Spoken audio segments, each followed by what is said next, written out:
Karate সম্পর্কে কিছু কথা।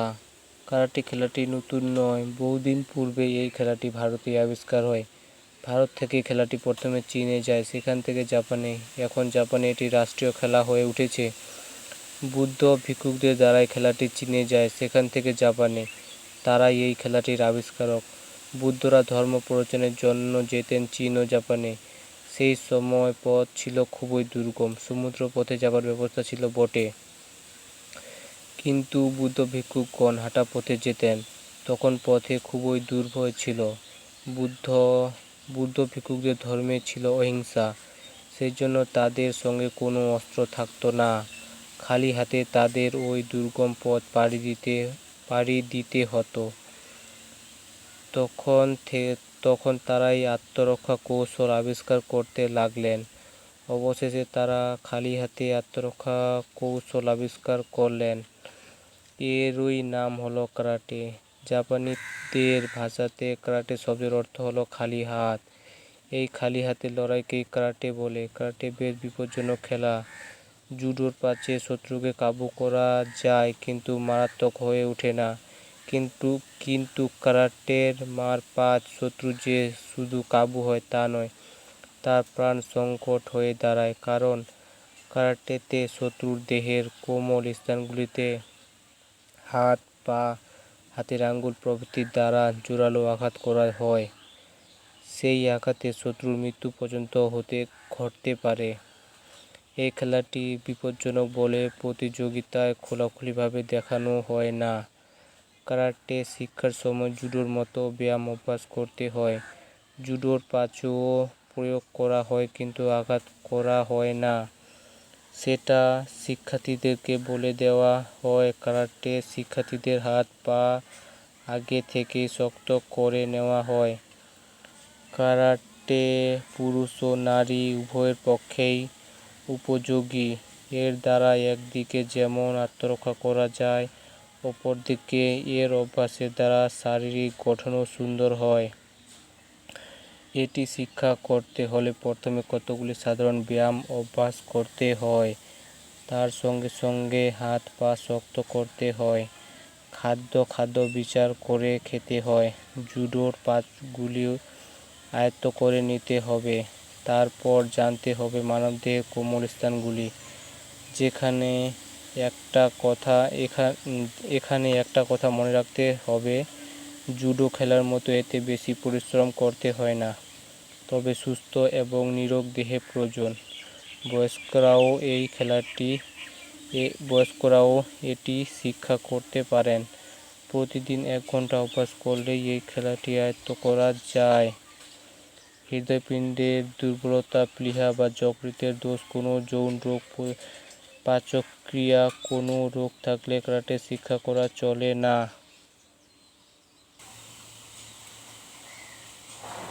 কারাটে শিখতে গেলে প্রথমে কতগুলি ব্যায়াম করতে হয়। সেই ব্যায়ামের প্রথম ব্যায়াম, মাটিতে বসুন, হাঁটু মুড়ে দুটি পা আস্তে আস্তে কোলের দিকে টেনে আনুন। এবার ডান হাতে ডান পায়ের আঙ্গুল ও বাঁ হাতে বাঁ পায়ের আঙ্গুল শক্ত করে ধরুন। এবার কোমর থেকে দেহের ঊর্ধ্বাংশ বাঁকিয়ে এনে মাটিতে মাথাটাকে পায়ের সঙ্গে ঠেকান। প্রস্তুতি নেওয়ার জন্য উপরের ছবিটা দেখুন। সম্পূর্ণ ব্যায়ামটি কেমন হবে সেটা জানার জন্য ছবিটা দেখলে বেশ বুঝতে পারবেন। ব্যায়ামটি সাধারণ হলেও এর উপকারিতা খুব। মেরুদণ্ডকে সোজা ও সতেজ রাখে, কোমরের বিভিন্ন অংশ ও পেশিকে বেশ হালকা মনে হয়। 2 নাম্বার ব্যায়াম, সোজা হয়ে দাঁড়ান, দুটি হাত রাখুন কোমরের দুপাশে, দুটি পা ধীরে ধীরে ফাঁক করুন, দুটি জানুতে এবার দুটি হাত রাখুন। তারপর হাত দুটি আস্তে আস্তে সরিয়ে হাঁটুর কাছাকাছি নিয়ে যান। সেই জায়গাটা বেশ শক্ত করে ধরুন। দুটি পায়ের ফাঁক একটু একটু সরিয়ে বাড়ান। এই ফাঁক বাড়াতে বাড়াতে এমন অবস্থায় আনুন যেন দুটি পা দুদিকে ছড়িয়ে পড়ে মাটির ওপর, দেহটা মাঝখানে সোজা হয়ে থাকে। নিচের ছবিটি দেখুন। এখন হাঁটুর ওপর হাত ঠিক থাকবে। শ্বাস গ্রহণ করবেন মুখ দিয়ে, ত্যাগ করবেন নাক দিয়ে। এবার বাঁ দিকে হাঁটুতে দুটি হাত রেখে ধরুন, দৃষ্টি ওদিকে প্রসারিত করুন। এবার ডান দিকে হাঁটুর দুটো হাত দিয়ে ধরে ডান দিকে ঘুরুন এবং সেদিকে আপনার দৃষ্টি প্রসারিত করুন। তারপর মাথা সোজা করুন। তারপর বাঁ দিকে হাঁটুতে দু হাত রেখে এবং মাথাটাকে আপনার হাতে ধরার হাঁটুর বা হাতে ঠেকান। উপরের ছবিটা দেখুন।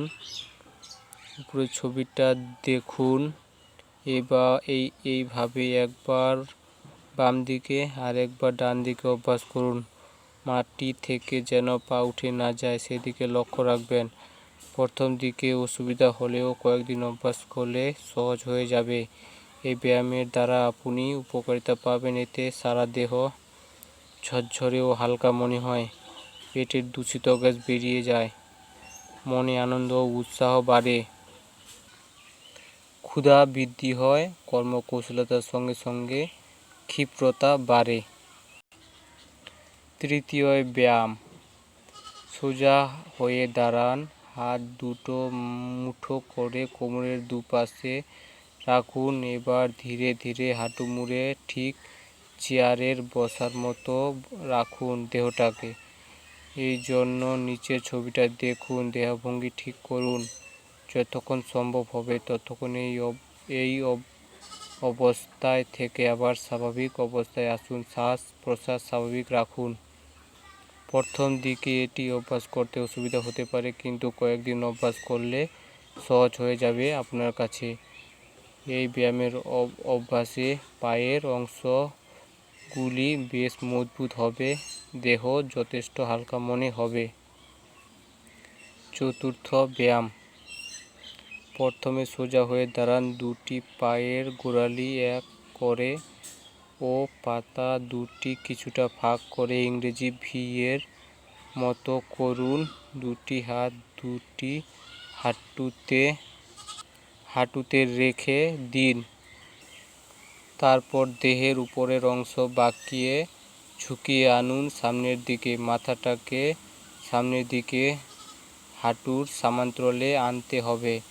উপরের ছবিটা দেখে আপনার দেহভঙ্গি ঠিক করুন। প্রথম দিকে অসুবিধা হলেও অভ্যাস করে নিলে সহজ হবে। 4-5 বার শ্বাস প্রশ্বাস স্বাভাবিক রেখে এটি অভ্যাস করবেন। এই ব্যায়ামটির উপকারিতা হলো হাঁটুর জড়তা কেটে যায়, দেহের রক্ত সঞ্চালন দ্রুত হয়, পেটের দূষিত গ্যাস বেরিয়ে যায়, মনে আনন্দ ও উৎসাহ বাড়ে। পঞ্চম ব্যায়াম, সোজা হয়ে দাঁড়ান। হাঁটু দুটি এক জায়গায় করে এবং পায়ের পাতা ফাঁক করে ইংরেজি ভি এর মতো করুন। দুটি হাত মাথার উপরে তুলুন। বাঁ হাতের আঙ্গুলকে ডান হাতের আঙ্গুল দিয়ে পরস্পর সংবদ্ধ করুন। এবার এই একত্র করা হাত দুটি ধীরে ধীরে নামিয়ে আনুন আপনার পিছনের দিকে, ঘাড়ের কাছাকাছি। উপরের ছবিটা দেখুন। শ্বাস প্রশ্বাস স্বাভাবিক রাখুন। এবার দুটি পা ফাঁক করুন। দুটি হাত পরস্পরের মতো ঘাড়ের কাছেই থাকবে দেখে নিন। পায়ের ফাঁক ধীরে ধীরে বাড়াতে থাকুন। যতটা পারেন পা দুটি ফাঁক করবেন। শ্বাস প্রশ্বাস স্বাভাবিক রেখে এই ব্যায়াম 5 থেকে 7 বার অভ্যাস করুন। এই ব্যায়ামের অভ্যাসে মানসিক প্রফুল্লতা বৃদ্ধি পায়, সর্দি কাশি কমে যায়। ষষ্ঠ ব্যায়াম, সোজা হয়ে দাঁড়ান। দুটি হাত জানুর উপরে রাখুন। ঘাড় মেরুদণ্ড সোজা রাখুন। দুটি পা স্বাভাবিক করতে করতে মাটিতে রেখেই মাঝে নিচের মেরুদণ্ড নিচের ছবির মতো বসুন। পা দুটো সমান্তরালে থাকলেও সম্পূর্ণ মাটিতে ঠেকে থাকবে না। তারপর ধীরে ধীরে দুটি হাত গোড়ালির দিকে যতদূর সম্ভব প্রসারিত করতে হবে। দেহ সোজা থাকবে, শ্বাস প্রশ্বাস স্বাভাবিক থাকবে। এইভাবে 5-7 বার অভ্যাস করুন। এই ব্যায়ামের অভ্যাসে মনের প্রফুল্লতা বৃদ্ধি হয় এবং শরীর সুস্থ থাকে। সপ্তম ব্যায়াম, সোজা হয়ে দাঁড়িয়ে হাত মুঠো না করে দুপাশে ঝুলিয়ে রাখুন। দুটি পা ফাঁক করুন, দুটি পায়ের ব্যবধান থাকবে 1 ফুট। এবার মাথাটা সামনের দিকে ঝুঁকিয়ে আনুন, শ্বাস প্রশ্বাস স্বাভাবিক রেখে উপরের ছবিটির মতো ডান হাতে দিয়ে বাঁ হাতের আঙ্গুল এবং বাঁ হাতে দিয়ে ডান হাতের আঙ্গুল পরস্পর স্পর্শ করুন। এইভাবে 10-12 বার অভ্যাস করুন, এতে সারা দেহ ব্যায়াম হয়। অষ্টম ব্যায়াম, দুটি পা একসাথে যুক্ত করে সোজা হয়ে দাঁড়ান। তারপর উপরের অংশ ধীরে ধীরে সামনের দিকে বাঁকিয়ে এনে নিচের ছবির মতো মাথাটাকে দুটি হাঁটুর সমান্তরালে আনবেন। দুটি হাত সামনের মাটিতে রাখবেন। উপরের ছবিটি দেখুন। লক্ষ্য করুন হাতও যেমন সোজা থাকবে, পা দুটিও ঠিক সোজাভাবেই থাকবে কিছুক্ষণ। এই ব্যায়ামটি করলে দেহ সুস্থ ও সবল থাকে, শরীরের গঠন বেশ শক্ত হয় এবং দেহ খুব হালকা ও যথেষ্ট, মনে আনন্দ উৎসাহ বাড়ে এবং অনেক কিছু এই ব্যায়ামটি করলে পাওয়া যায়।